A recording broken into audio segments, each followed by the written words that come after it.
मी आशा करते तुम्ही छान असाल. आप आपली मराठीची पुस्तके काढा. मराठी अक्षर भारती इयत्ता 9वी. आज आपण विश्वकोश स्थूल वाचन वाचणार आहोत. हा पाठ क्रमांक 58 वर आहे. 58 पेज नंबर पर है. काढल्या सर्वांनी. आता मी प्रस्तावना वाचून दाखवते तुम्हाला.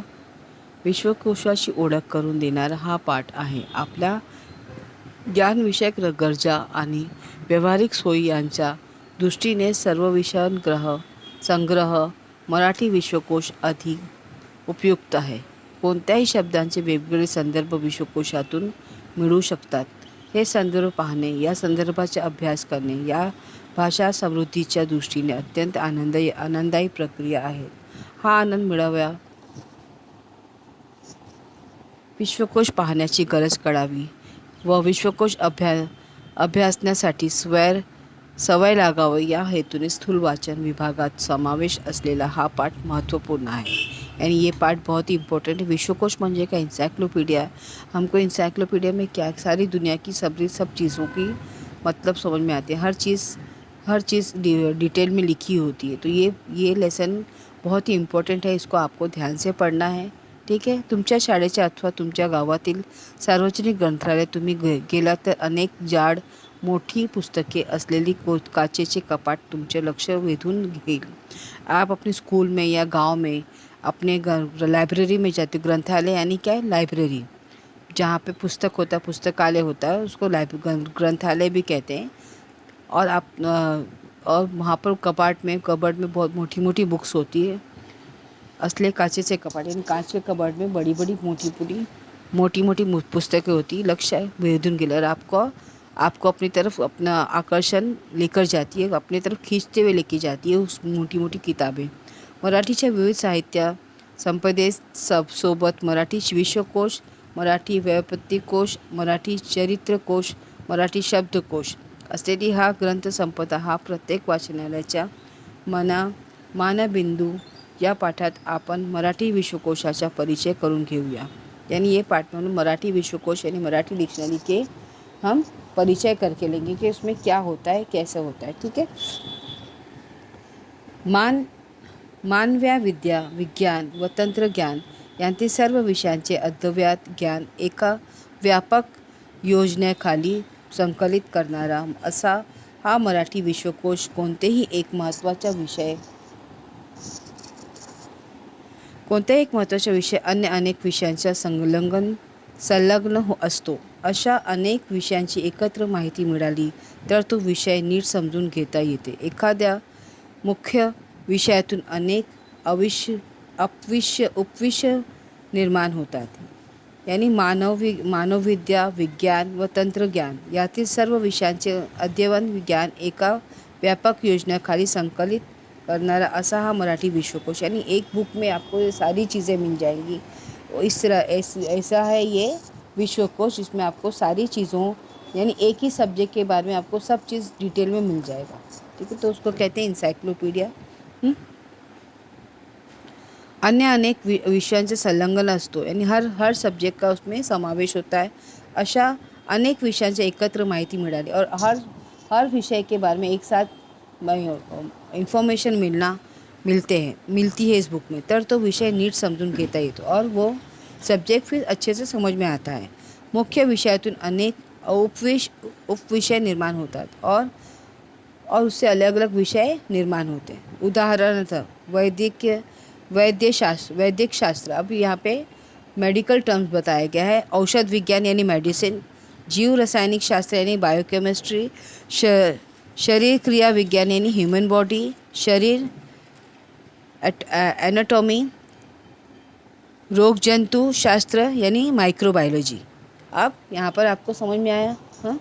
मुख्य विषय व त्यांचे संलग्न यानी संलग्न मतलब पिन विषयांचे ज्ञान प्राप्त करण्यासाठी मराठी विश्वकोश उपयोग पड़तो. और इसकी जानकारी लेने के लिए हमको क्या सही पड़ता है? मराठी विश्वकोश में हमको ये सारी चीज़ें पता चल जाती कि कैसे है, क्या है. शिक्षणाचा प्रसार जसा झपाट्याने वेग घेऊ लागला यानी जिस तरह से शिक्षण का जो एकदम तेज़ी से बढ़ रहा है. अभी जैसे अभी लॉकडाउन है फिर भी हम ऑनलाइन पढ़ाई हो रही है. अपनी स्कूल बंद नहीं, हमारी स्कूल हमारे घर में ही आ गई है ना. वेग यानी जिस तरह से स्पीड ले रहा है, वेग यानी क्या, स्पीड ले रहा आहे. भाषा समृद्धीच्या वाटचाल जशी दमदार होऊ लागली तशी भाषा सर्वार्थीने खुले लागली. भाषा भाषा अभ्यासन आदान प्रदान होऊ लागला. यानी एजुकेशन में फ़र्क आने लगा, एजुकेशन में एकदम बढ़ोतरी होने लगी, भाषा में बदलाव आने लगा, है ना. उसमें दिन ब दिन बढ़ोतरी आने लगी, है ना. भाषा सर्वत्र खुलू लागली. हर तरफ मतलब सब जगह हर चीज़ लोगों के समझ में आने लगी. भाषा का आदान प्रदान होने लगा, यानी एक दूसरे को हम बताने लगे, बोलने लगे, समझने लगे ना. होऊन अनेक नवे शब्द मराठीत रूढ झाले और नए शब्द मराठी में आने लगे. वाढत्या औद्योगिकरणामुळे समाजाच्या वैज्ञानिक व तांत्रिक गरजा वाढू लागल्या. यानी जो आने वाला बढ़ता हुआ जो औद्योगिक के युग है, यानी जो मशीनरी युग है, यानी मतलब बिजनेस वर्ल्ड है, औद्योगिक, तो वैज्ञानिक व तांत्रिक गरजा वाढू लगा. वैज्ञानिक और तंत्र विज्ञान क्या गरजा है वो बढ़ने लगा. अनेक नवे शब्द अस्तित्व आले और अनेक नए शब्द वजूद में आए, है ना. उनका अस्तित्व में आने लगा. शब्दांचा नवीन आयाम प्राप्त झाले, शब्दों को नया मोड मिला. त्याचबरोबर सर्व विषय संग्रह विश्वकोशाची गरज निर्माण झाली और तब इसीलिए सबको विश्वकोश की गरज महसूस हुई. उच्च शिक्षणाच्या माध्यम म्हणून मराठीचा होत गेलेला अधिक स्वीकार शिक्षण संस्थाने उत्तरोत्तर कमी होत गेलेल्या इंग्रजी भाषेचा वापर, मराठीमध्ये निर्माण झालेली संदर्भ ग्रंथाची तीव्र गरज आणि शासन व्यवहाराची भाषा म्हणून राज्य पातळीवर मराठीला मिळालेली मान्यता या पार्श्वभूमीवर मराठी भाषेतली सर्व विषय संग्रहाच्या विश्वकोशाची गरज अधोरेख झाली. अब मतलब क्या, मराठी को महाराष्ट्र की मतलब मदर टंग कहा गया, तो उसको मराठी को बहुत बड़ा मान दिया गया. तो इसके लिए मराठी को हर जगह पर हर सेक्टर में आपको मराठी ही बोलना है. मतलब मराठी में ही आपके फॉर्मेलिटीज़ पूरी हो जाएंगी. तो इसको मराठी को बहुत बड़ा मान दिया गया. तो इसके लिए विश्वकोश, इसका शब्दकोश भी होना बहुत ही ज़रूरी था. विश्वकोश और इसीलिए विश्वकोश की गरज ज़्यादा से ज़्यादा होने लगी. मराठी विश्वकोशाचे परिचय करून घेताना ज्ञानकोशाकर डॉक्टर श्रीधर व्यंकटेश केतकर यांचे कृतज्ञतापूर्वक स्मरण म्हणजे आठवण करने ज़रूर है. अब विश्वकोश के लिए हमको किसको याद करना है? डॉक्टर श्रीधर व्यंकटेश्वर केतकर यांचे कृतज्ञता पूर्वक स्मरण करणे ज़रूरी है. यानी इनको हमको याद करना बहुत ज़रूरी है. स्वतंत्र पूर्व काळात त्यांनी केलेली कामगिरी विश्व उल्लेखनीय आहे. यानी आज़ादी से पहले जो उन्होंने काम किया था, ये सारी दुनिया में, सारे जग में उसका जिक्र करना बहुत ही ज़रूरी है. तथापि त्यानंतरच्या काळात विशेषतः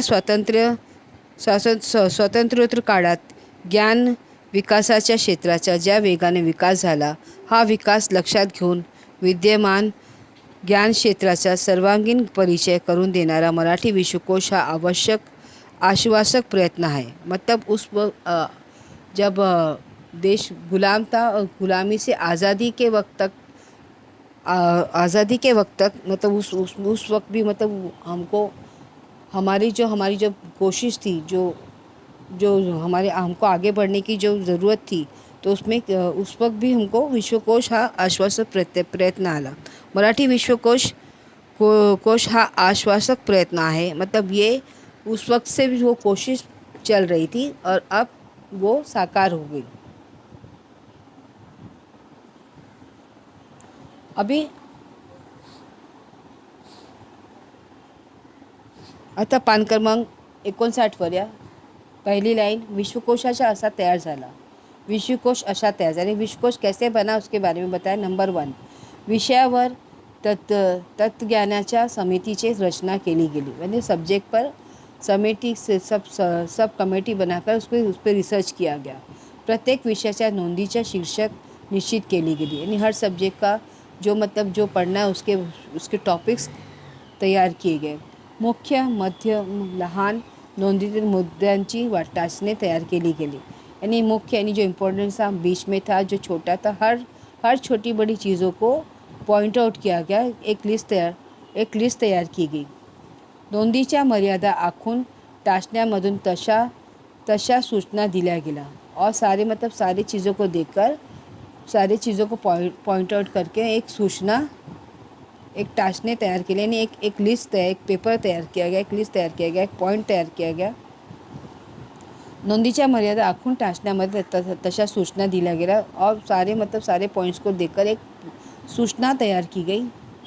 प्रत्येक विषयातील मुख्य, मध्यम, लहान व नाममात्र नोंदीच्या याद्यावर तयार केल्या गेल्या और छोटे बड़े हर चीज़ को देखकर एक यादी, एक लिस्ट, नाममात्र नोंदीच्या याद्या तैयार किया गया. मैंने उसके हिसाब से मतलब उस विश्वकोश में कौन से टॉपिक होंगे, कौन से सब्जेक्ट होंगे, उसको लेकर एक यादी, एक लिस्ट तैयार की गई.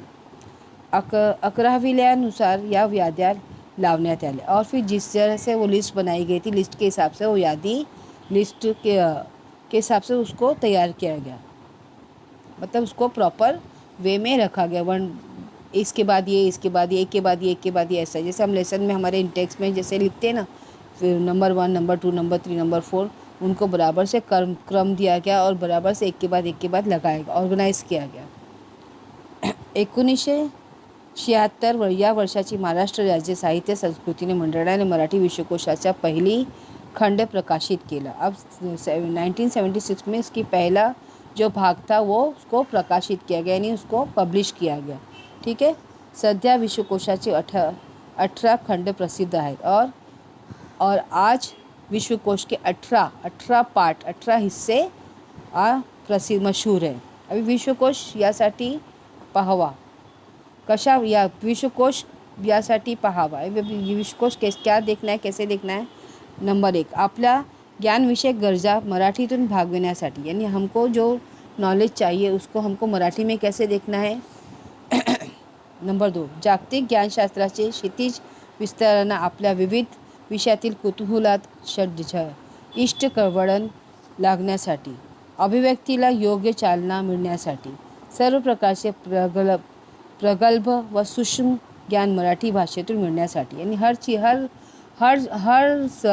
सब्जेक्ट का, हर चीज़ का हमको ज्ञान मराठी भाषा में मिलना चाहिए. ठीक है. विश्वकोश असा पहावा. विश्वकोश कैसे देखना बताया गया है. शब्द नंबर 1 है, शब्द 11वीले अनुज्ञा अनुसार पहावेत यानी शब्दों के जैसे हम डिक्शनरी देखते हैं उसी हिसाब से हमको इसमें भी देखना है. 12 खडीतील स्वर व व्यंजन यांच्या स्थानानुसार अनुक्रमे दिलेले आहेत. जैसे 12 खड़ी में शब्द होते हैं, 12 खड़ी स्वर, 12 खड़ी में जो स्वर व्यंजन होते हैं उसके हिसाब से आपको वहाँ पे शब्द दिए गए, उसी हिसाब से आपको अपने पेजेस ढूंढने. जैसे हम डिक्शनरी में ABCD ऐसा होता है ना, उसी तरह से आपको अपने वर्ड्स को उसी अकॉर्डिंग आपको ढूंढना है. ठीक है.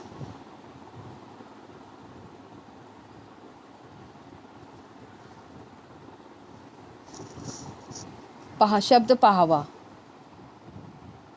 एन्सायक्लोपीडिया ब्रिटानिकाप्रमाणे मराठी भाषेतील सर्व विषयात संग्रह विश्वकोश तुमच्या ज्ञानात, तुमच्या भाषिक समृद्धीत निश्चित भर घालणार आहे. भाषा व त्या संबंधितचे संदर्भ यांची गंमत अनुभवण्यासाठी विश्वकोशाचे पाहण्याची सवय लावून घ्यावी हवी. यानी आपको इसको देखने के लिए आपको मतलब विश्वकोश में कैसे देखना है, क्या देखना है, तो उसको आपको उसकी आदत लगानी पडेगी, है ना. तुमच्या माहितीसाठी तुम्हाला आवडणारी शब्दकोडी व फॅशन्सपैकी केशरचना या शब्दाचे संदर्भ विश्वकोशाचा आधार घेऊन येथे देत आहेत. यानी आपको पसंद आए, आपको इंटरेस्ट आए, इसके लिए आपको शब्दकोशी आवडणारी शब्दकोडी, जो आप लोग ये पजल्स वगैरह खेलते हो ना, तो उसी तरह से उस पजल को फैशन्सपैकी यानी फैशन में उसको कन्वर्ट किया है. केश रचना यानी आप बाल कौन से टाइप में बनाते हो, किस डिज़ाइन में बनाते हो, तो ये इस संदर्भ को लेके विश्वकोशाच्या आधाराने घेऊन येत देत आहेत. यानी इसको भी आपको विश्वकोश में एन्सायक्लोपीडिया में दिया गया है. तुम्हाला आवडणारे कोणतेही शब्द त्यांचा अर्थ संदर्भ विश्वकोशातून शोधा व भाषेचे अनोखे अंग जानूया. यानी आपको जो भी पसंद है वो शब्द आप इस विश्वकोश में ढूंढ सकते हो, है ना, और उसका मतलब आप अच्छे से पहचान सकते हो. विश्वकोश आता एका क्लिकवर है. अब विश्वकोश एक आप बटन दबाओगे आपको मिल जाएगा. ये आपको वेबसाइट दी गई है https://wiki.org/wiki मराठी विश्वकोश. ये आपको इस वेबसाइट पे आप जाएंगे तो आपको विकिपीडिया में आपको हर चीज़ मिल जाएगी. अभी नंबर 1 शब्दकोडे. पुढील पानावरील शब्दकोडे दिलेल्या वाक्यांच्या आधारे सोडवा. श्वेतगंगा या कविता संग्रहाचे कवि. अब यहाँ आपको ये क्वेश्चंस दिए गए, आपको इसका आंसर कहाँ मिलेगा? एन्साइक्लोपीडिया में, यानी जो आपका विश्वकोश है उसमें आपको इसके आंसर्स मिल जाएंगे. एका साहित्यकाचे आडनाव श्रीपाद कृष्ण. तुरुंगात असताना देखील जयांची काव्यप्रतिभा बहरून येई असे साहित्यकार देशभक्त. सुधारकचे संपादक कवी यशवंत यांचे आडनाव. एका विनोदी साहित्यकाराचे आडनाव. मालतीबाई बेडेकर यांनी वापरलेल्या टोपणनावातील आडनाव. कवी कुसुमग्रज यांचे आडनाव. यानी ये जो सारे क्वेश्चन है इसका जवाब आपको कहाँ मिलेगा? विश्वकोश में मिलेगा, है ना.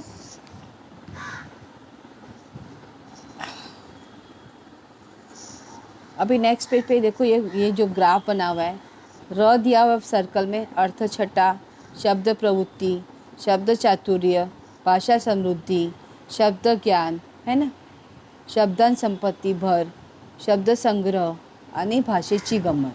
अभी सीरियल वाइज दिया हुआ है, मैं सीरियल से पढ़ती हूँ. नंबर 1 पे क्या है? शब्द संपत्ति भर. हाँ, अब यहाँ पे आपको जो बीच में दिया हुआ है उसको आपको कंप्लीट करना है. शब्द संग्रह, फिर भाषेची गंमत, फिर अर्थ छटा, शब्द प्रभुत्व, शब्द चातुर्य और फिर भाषा समृद्धि और शब्द ज्ञान.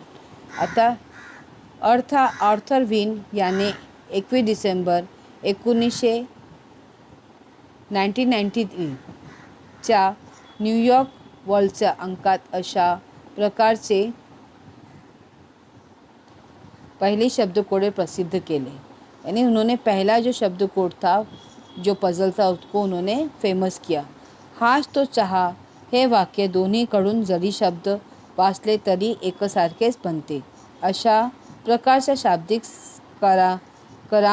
करामतीवर आधारित हे कोडे असावे असा अंदाज आहे. यानी ऊपर से नीचे आपको वर्ड्स दिए जाते हैं. आप न्यूज़पेपर में देखते हैं, आपने पजल सॉल्व करते हैं तो उस पजल को क्या कहा गया यहाँ पर, वो आपको सॉल्व करने का बताया कि ये भी मतलब अगर हाच तो चाहा, ये आपको वर्ड आपको उसका कोड करना है तो ऊपर से नीचे आपको वर्ड्स ऐसे ही क्रम में लगाने होंगे.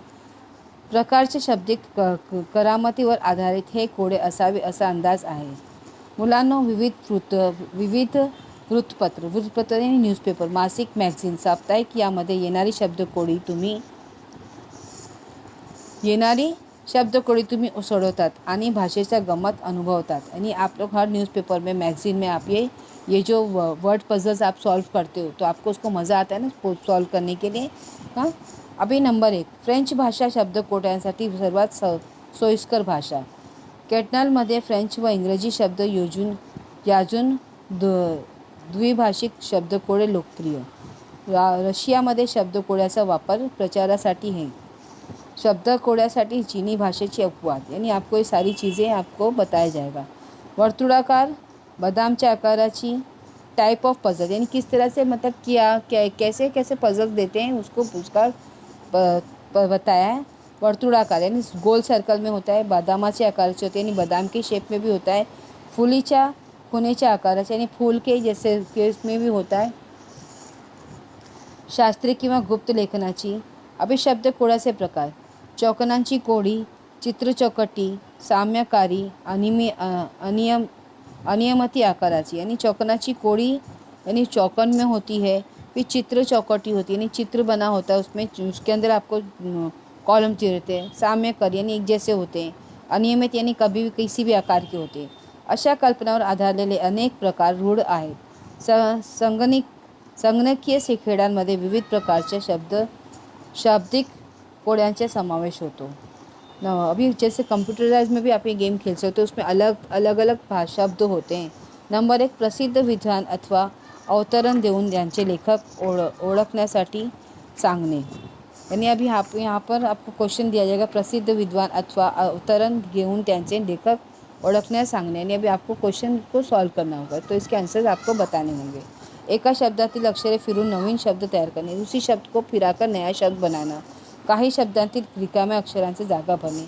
कई मतलब किस टाइप का कोड आता है वो अब बताया गया है कि कई बार मतलब काही शब्दातून रिकाम्या अक्षरांना जागा भरणे, यानी आपको फिल इन द ब्लैंक्स आपको भरना होता है. आता पान क्रमांक पेज नंबर 61 पर आओ, 61 पर या. अभी यहाँ पर कुछ हेयर स्टाईल दी गई है. आजकल केसांच्या वेगवेगळ्या स्टाइल्स करणे तुम्हाला सर्वांना आवडते. अभी आजकल हमको हेयर स्टाईल बनाना अच्छा लगता है. पण मुलांना तुम्हाला आश्चर्य वाटले की पौराणिक काळापासून आकर्षक केश रचनेचे आकर्षण सर्व समाजात होते. यानी पुराने काल से ही बालों की जो केश रचना है उनका पुराने काल से ही ये शुरुआत था. अभी केशभूषेतून अंतर्भूत असणाऱ्या गोष्टी, अब उसमें क्या क्या फ़र्क है उसके बारे में बताएं. केस काटने, पहला था बाल काटना, फिर बाल धोना. क्या क्या स्टेप है बताया गया. पहला स्टेप है बाल को काटना, फिर धोने, नीट करने यानी उसको सही से करना, विंचरने यानी उसको बाल को कंघी करना, कुर्रे करने यानी उसकी जो भी लटे वगैरह गुच्छा है उसको साफ़ करना, सरल करने, सीधा करना, स्ट्रेट करना. ठीक है. अभी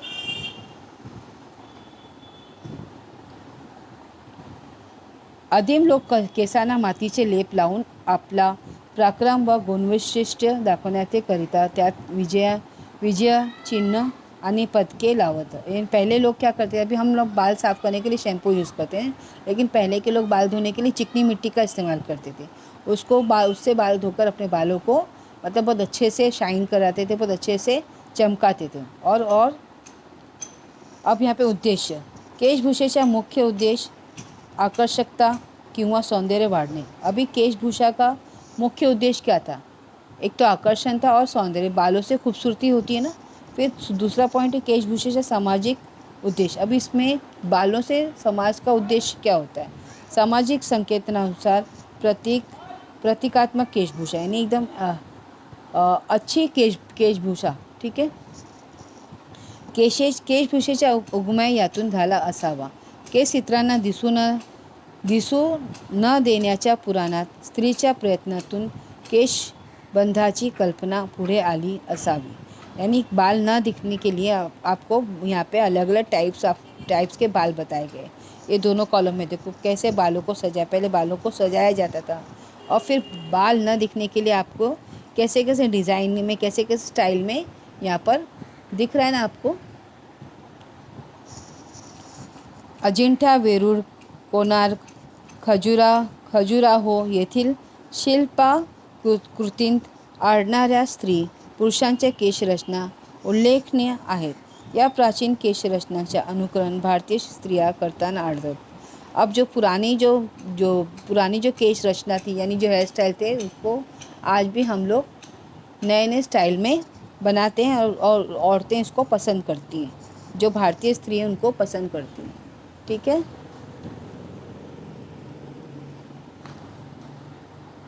मी आशा करते की तुम्हाला हा पाठ समजला असेल. ऐसे क्वेश्चन से तुम्हाला करायचं आहे. थँक्यू. धन्यवाद.